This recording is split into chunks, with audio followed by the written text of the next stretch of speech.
Vietnam, Operation Rolling Thunder, a joint effort between the USAF, the U.S. Navy, and the South Vietnamese Air Force, designed to cripple North Vietnam's ability and willingness to wage war in the South. Lieutenant General Spence Armstrong took part in this key operation, piloting and leading F-105s into battle as a flight commander, and later as an operations officer. A veteran of 100 missions, he and his men faced fierce opposition as they tried to survive a gauntlet of SAM missiles, flak fire, and sneak MiG attacks, all while restrained by Washington's rules of engagement.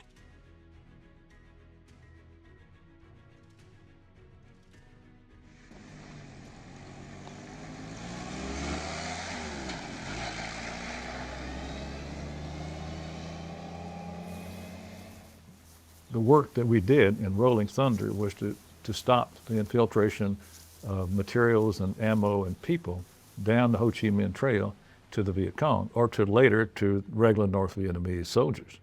So were we trying to knock out North Vietnam and to get them to come to the peace table? Obviously, yes. But our objective, as I saw it, and as I believe is true, was that we were trying to win the war in South Vietnam against the Viet Cong. And one way to do this was to deny the Viet Cong the kinds of support they were getting from the North. If you were a pilot assigned to an aircraft or a crew member of any kind, and you're flying out of South Vietnam, and your targets were all in South Vietnam, or your mission was all in South Vietnam, it was a year-long tour, 1 year. If you were in Thailand, we didn't bomb in South Vietnam. We only bombed in North Vietnam, and we bombed in Laos, although we didn't talk about it. But the tour length was 100 missions over North Vietnam, which you could get in about 6.5 months. So it was a shorter period of time. The differences in the defenses were two orders of magnitude. I mean, there's no comparison to the defenses you would have in South Vietnam with light armor than it was up in the Hanoi area, where you had surface air missiles, 85 millimeter flak, and you got harassed by MiGs firing heat-seeking rockets. I was a brand new major, and we had mostly majors in the squadron, and some of those, a couple of lieutenant colonels, only had a few captains, no lieutenants. And so you moved up to be element leader or flight commander, which means 4 airplanes, or the mission commander, which means all 32 airplanes. Including 8 F-4s for MiG-Cap. And you did that based upon how well you were doing. And nobody objected to it. I mean, the people that outranked you, they knew that if they're going to make it back, they'd rather have the person in charge with the most experience. There were 2 primary airplanes from the Air Force that were used over North Vietnam, the F-105 and the F-4. We had RF-101s who took pictures, we had B-66s who were occasionally there, but the ones who really carried the air war to North Vietnam were the 105 and the F-4. When the airplane was built, it was designed to be a tactical nuclear weapon delivery. And so it was designed for long range. They carried a nuclear bomb in the bomb bay, and 2 450-gallon tanks on the wings. So it had pretty good range, even without in-flight refueling. So they stationed them at Bitburg, Germany, and at Spangdahlem, Germany. They stationed them at Kadena and in Yokota. And so when the activity popped up in Southeast Asia, then this airplane, because it could carry so many, could carry as much as a B-17 in World War II. And so it transitioned into being a tactical fighter from being a nuclear weapon deliverer fairly easily. Single engine airplane, had a Gatling gun here that would carry 1,000 rounds of 20 millimeter and fired hydraulically, and it didn't go like you would on a 20 millimeter in an F-100. It went, and the sound was the hydraulic motor going. And you could fire 1,000 rounds in about 5 or 6 seconds. Nothing could go as fast as a 105 on the deck. Because of the stubby wings, it wasn't very good once you got up at altitude, and not very good at all in maneuvering. But as far as moving out, nothing could catch it. We flew with two kinds of configuration. The one you see here in this airplane that I built not very well shows a multiple ejection rack on the center line with 6 750-pound bombs. And here are 450-gallon drop tanks. We did have another configuration that we flew. We went after bridges where we put a 3,000-pound bomb on each wing and put a 650-gallon tank center line.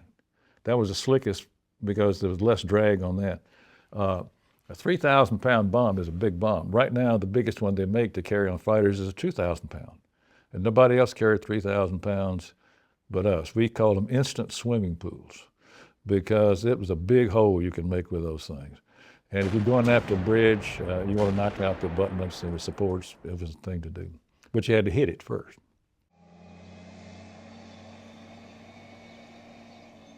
The F-105 carried most of the bomb loads into North Vietnam prior to the time the B-52s came. The F-4s would occasionally carry bombs, but not that much. Even the F-4s were restricted like we were to dive bombing because you had to be able to see the target. When we talk about the term rules of engagement, rules of engagement most of the time talk about you got to be able to identify the enemy before you can do it and things like that. That's probably not the best way to express the limitations that we operate under. For instance, we could not go within 30 miles of the Chinese border. All the targets had been, early on, all the targets in North Vietnam had been identified with a JCS, Joint Chiefs of Staff number. And so whenever we were fragged in on a target, it would be because somebody back in Washington had picked it. And what I found out later was there was a weekly meeting with LBJ and McNamara and maybe the chairman of the Joint Chiefs and a couple of the McBundy brothers or whatever.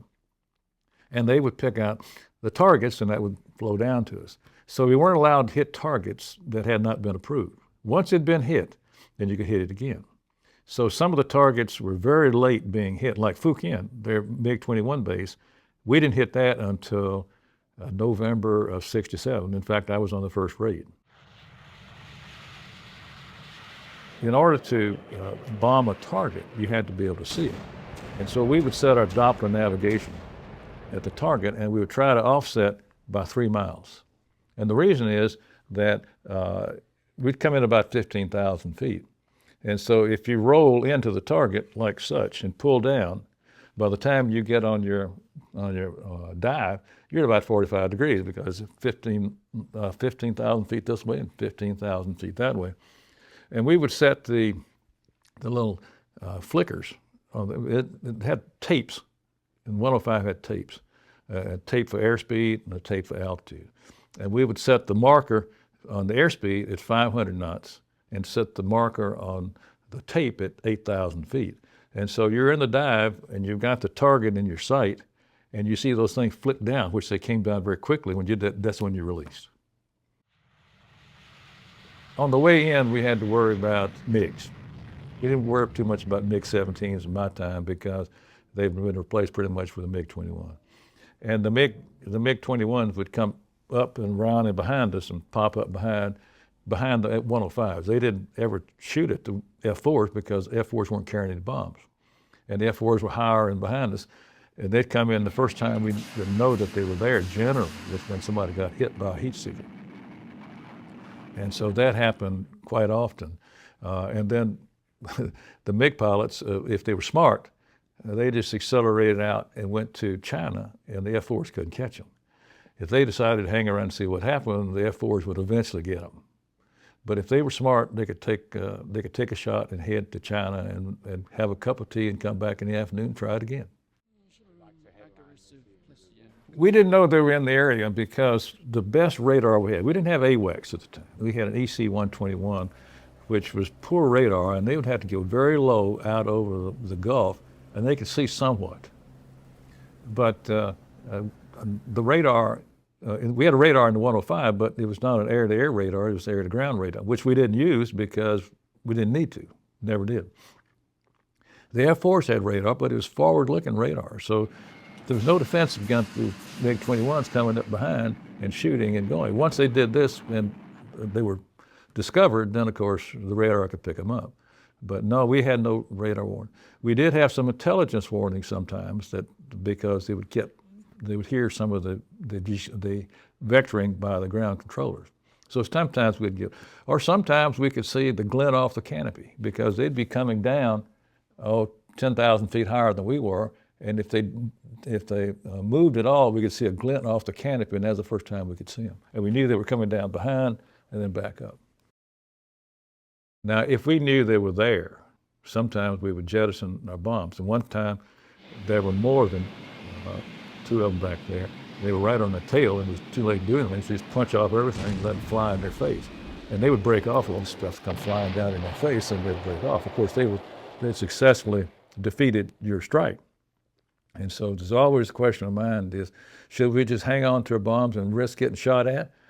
Or should we do this? And we sort of said, you know, I don't know how valuable this target is, but I'm more valuable than that. And so we would tend to do that if we had to jettison the bombs and the tanks. It was a successful tactic if they had not already fired. If they had already fired and hit somebody and took off, well, then there wasn't any point in doing it. You've been able, because they're gone. They would fire 2 apiece. One time they came up behind, and we were going in the land route. And they came up behind, and I'm number 2 in the second flight, so I'm on the inside of the formation. And we see Bass Lead get hit by a heat seeker, and he got out and was a POW. The guy on the right saw that, and he said, break right. So we broke right, and they'd say that the second missile fire went right above my position that I'd previously occupied. So if you broke soon enough, you could avoid them, but most of the time you didn't see them. The first time we knew there was something back there where somebody got hit. And they were almost always lethal. We had one guy that came back with one stuck in the rear end of his fuselage because it didn't go off. It didn't explode, but he came back with the carcass of the missile sticking out of the back of his airplane. When we were given the targets, something called a frag order, fragmentary order. It would come up from 7th Air Force, and the mission commander would go over and plan it for the next morning flight. They'd tell us what ordnance to take. They give us a target, the aiming points on a target. Maybe it's an airfield, they wanted the aiming point to be at a certain part on the airfield. And they would tell us where we were going: water, which is up the Gulf of Tonkin, or up over land, which meant that we went up over northern Thailand into Laos and dropped off there, and then swung down into the Hanoi area from the northwest, down along a series of mountain ranges that was known as Thud Ridge. And you were subjected to MiGs, mostly land route, not so much the Gulf route. But you were always subjected to SA-2s, getting close to the target, and subjected to 85 millimeter flak. The AAA 85 millimeter, you could see them from the air, and they looked like a wagon wheel because they had sandbags around each gun, and they had a director in the middle. And so when they would fire, the guy director would point, all the guns would point, and then they would ring off. And we could actually see the muzzle flashes that would say, they're ringing off down there. And then pretty soon you'd see the flak come up, just like in World War II, where it'd be a sparkle, and then black. And one day I'm flying in there towards the target, and I see them ringing off, and didn't think anything about it. Next thing I know, poop, poop, poop, poop, poop. I'm sitting right in the middle of the whole pattern. I mean, there's got to be somebody looking out for me to do that. Now, the other things they had was a 37 millimeter and a 57 millimeter, which were pretty good sized weapons. Down real low, you worried more about small arms fire than you did the 37 to 57. But what happened is when you rolled in on the target, the 85s had probably already finished because they were shooting at you on the way in. When you roll in on the target, now you're going to hit head to head with the 37 and the 57. And I remember the first time that I saw it because the bullets are red hot because of, picked up the the air resistance, and they're red hot. And you see them whistling by the cockpit. It reminded me of in Tennessee driving along on a country road at night with the lights on, and you see these bugs just dodging the things. So that's what I remember about that. And when these things were going by, you wanted to get as tight as you could because you wanted your profile. And seldom were we hit directly on going down the chute. The 85 millimeters on the way in were more of a threat. And sometimes if they started firing and we'd see them right almost at a level, we'd all go up 1,000 feet on the way in. If it was clear, you could see where they had the SAM emplacements because it was sort of a leaf, a clover leaf. But they weren't always manned. They moved them around. And sometimes you'd see what looked like where a sight was there, or they may even have dummies there, but there'd be no missiles in it, so you had to watch. But if they fired one, if one was fired, you could see the dust coming up from the ground, and you could follow it.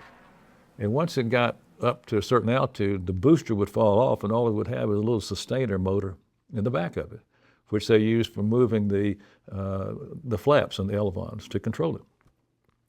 Well, we used to say that if you can see that sustaining motor, the fire from it, and it's got a profile, you're okay. If it looks like a burning bowling ball, it's headed for you. And so if you did, and it was looking for you to come down, what you would do, somebody would yell, take it down. You push it down, and then look, and the SAM could not maneuver with you. And so if you saw it, you had a very good chance of evading it. We went on one target one time where there were 3 ships, and I was on the inside. And so the SAMs were all coming from over there. My job is to look that way. And so they kept calling SAM brakes, take it down. And the very last one, I took it down, and I see the SAM going right in front of me. Close enough I could see the fins wiggle on it. It had a proximity fuse. We thought it was about 60-foot effectiveness. I don't know what it was, but I'm sure it was within a couple hundred feet, no more than that. But it went straight on up. And it would self-destruct at about 35,000 feet in a nice big orange burst. Now, if it was this undercast underneath you, and you couldn't see them coming up, then that was pretty scary because you had to be able to see it. They got the two-seated F-105 and turned it into a Wild Weasel. And what they did, you had an electronic warfare officer in the rear seat, and he had a scope better than the other airplanes have. And they would come in low and they would pick up SAM sites, and they would either fire a radiation missile or sometimes roll in on them and dive bomb. It depended upon how aggressive the leader of the Weasels were. Some of them would stay out and lob in things, and others would go right in there and take on the SAM sites individually. It turns out that we had 2 majors that came to Korat, and they happened to be very aggressive. And so they were very effective in going after the SAM sites. The Weasel tactic was slightly ahead of us, slightly lower, so that they could pick up any SAM site that was radiating and take it on. So before we got there, and they were generally pretty effective about that. By the way, I never took a hit, which was very, very unusual. And I may have been the only one in the squadron that didn't take a hit of some sort. I kept a log of the airplanes that we lost in the 7 months I was there, and we lost 37 airplanes. A few of those, 3 of them were accidents, but the rest of them were shot down. And most of the pilots were not recovered because they were shot down north of the Red River. And rescue there is almost impossible, and you wouldn't want to subject helicopters and A-1s to try to pick up people where it was flat and a lot of people on the ground. So that's the reason most of the people shot down were not picked up and became POWs.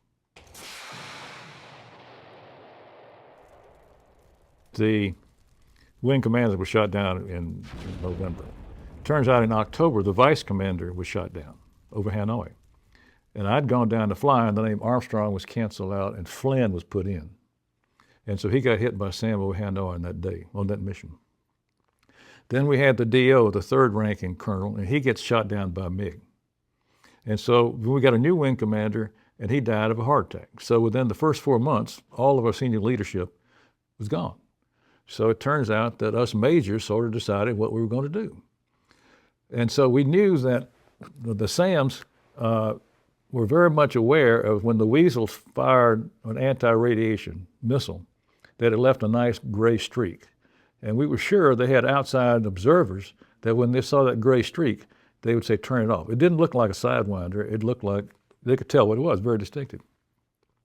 So a bunch of us got together and they said, when we go up there today, we're going to an airfield just in the southern part of Hanoi. We're going to go up and we're going to turn right and go almost due east. We're going land route and then head up the side of the river. And when we get close, what we're going to do is we're going to load some Sidewinders on the first and third airplane. And when we get close, we're going to fire those Sidewinders. And they'll teach them. But we go up, and as we made the turn due east, we got hit by two MiG-21 who came down from Phuket. Well, our tactic was when you got hit by MiG-21s, you go into afterburner and race them to the SAM ring, and they'll leave you alone because they didn't want to go to the SAM ring either. So that was our tactic. One time it didn't work. But in this case, when we broke right and went into afterburner, I lowered the nose, and I noticed that the thing flicked. It went supersonic, but it didn't bother me. So we turned and went back up and rolled in on the target, and I was carrying CBUs, cluster bomb unit, and my target was the 85 millimeter sight on the northeast end of the runway. So I rolled in, and no SAMs fired, no AAA, perfect bombing run. I got there, I said, this is really a good hit. We get back on the ground, and we always had a mass debriefing. Everybody gets together, and what did everybody see?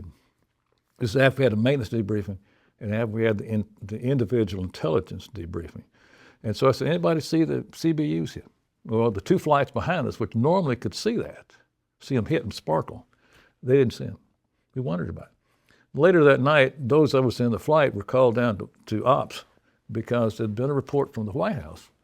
Well, a question, because 3 people had been killed in Hanoi. One at the International Control Commission and one at another embassy.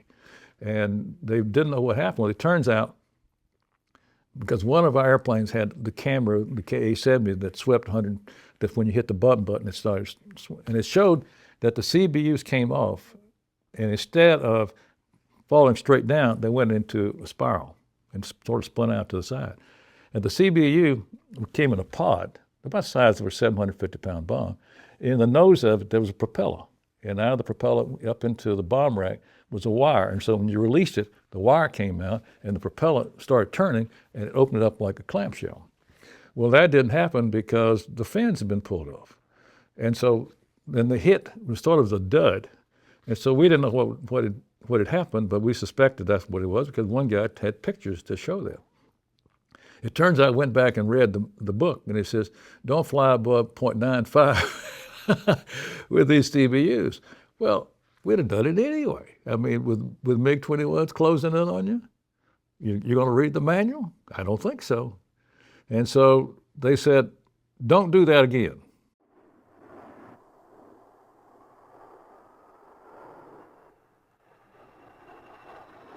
I hate to say this, but the Navy with their A-6s were getting missions into North Vietnam, Hanoi area, even when they had low clouds.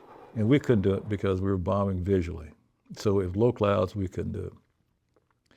So the Air Force wanted to be able to get some counters in that, and so one of the solutions was to use radar bombing.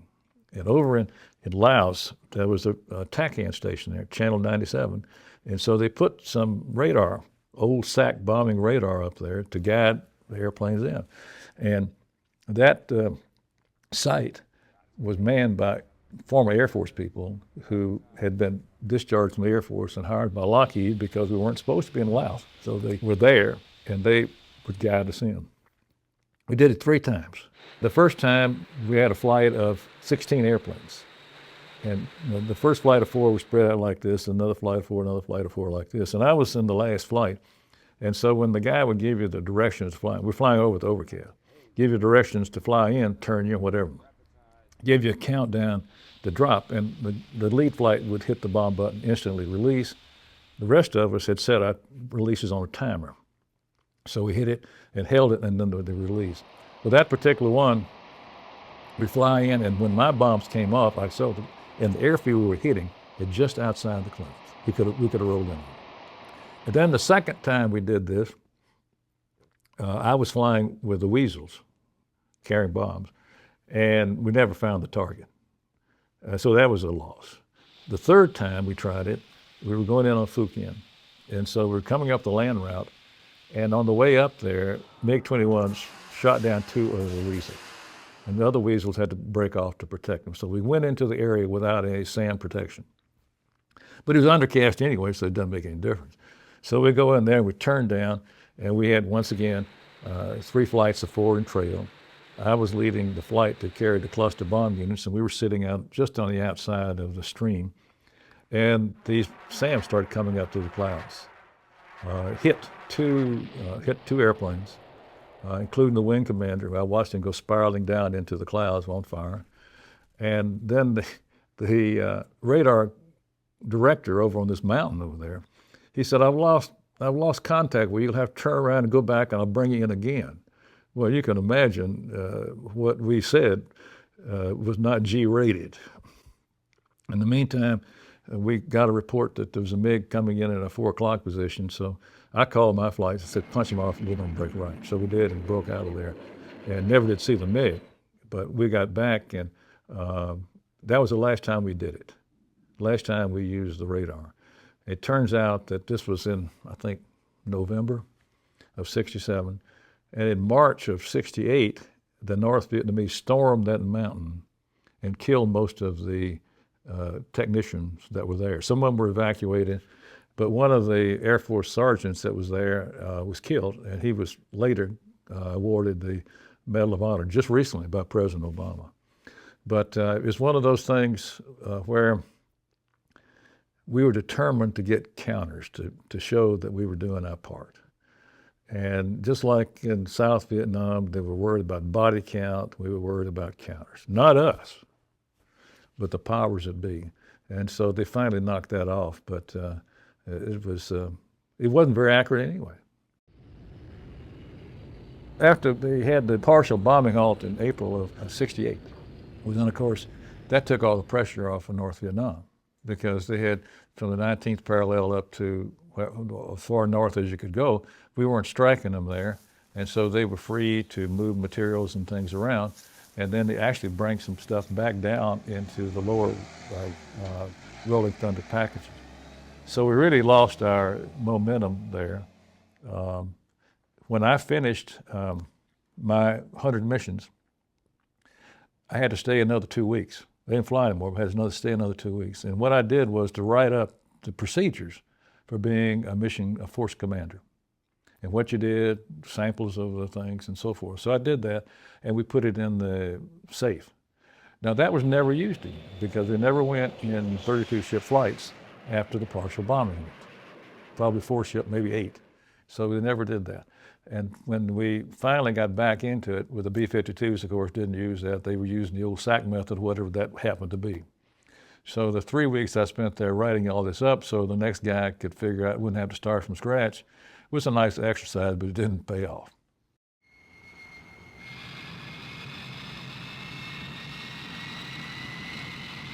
If you look back at the history of the Vietnamese War, the air power part in South Vietnam was probably adequate, because we had a number of airplanes down there. The problem down there was getting along with the people and to get the South Vietnamese Army to do their part. When we dealt with the North Vietnamese, it was a very different situation. We were trying to stop the flow of materials and people. And so we were fairly effective in doing that. We would have been much more effective if we had struck stronger and harder in the beginning. But we use the term of gradual response. Now, fortunately, when we went into Iraq back in Desert Storm, we went in full bore and didn't hold back. So I think there was a lesson learned there. The lesson learned is that if you're relying on, we'll do that, and if they do this, we'll do this, and so forth, you don't really achieve the impact that you want to if you hit them hard one time. That's a lesson learned.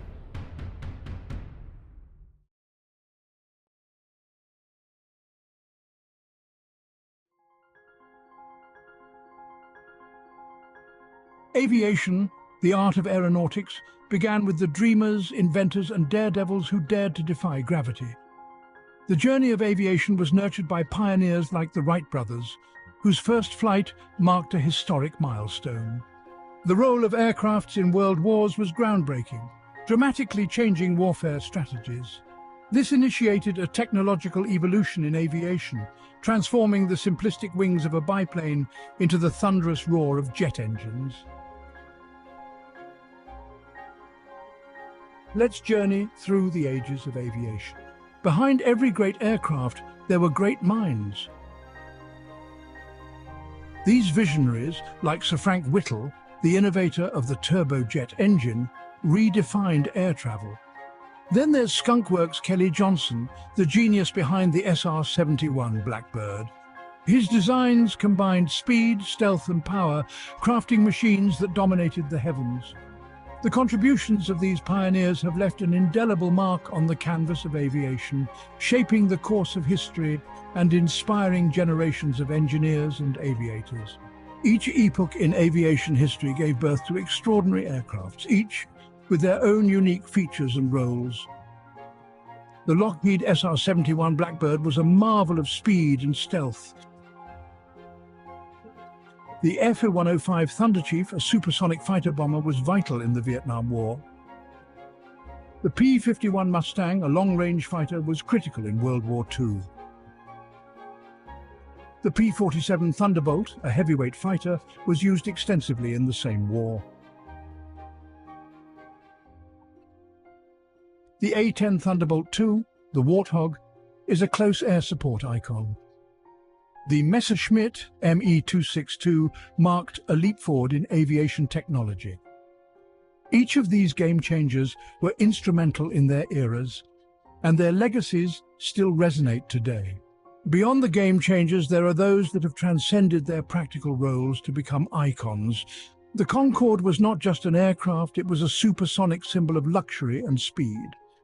The B-52 Stratofortress, a strategic bomber, is an icon of power and resilience. These magnificent machines and others like them have become much more than just aircrafts. They are enduring icons that encapsulate the audacious spirit, the relentless innovation, and the boundless ambition that define the world of aviation.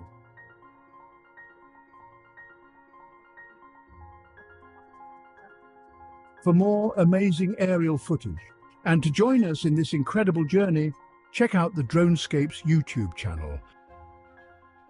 If you enjoyed this video, please remember to like and subscribe. And as always, thank you for watching.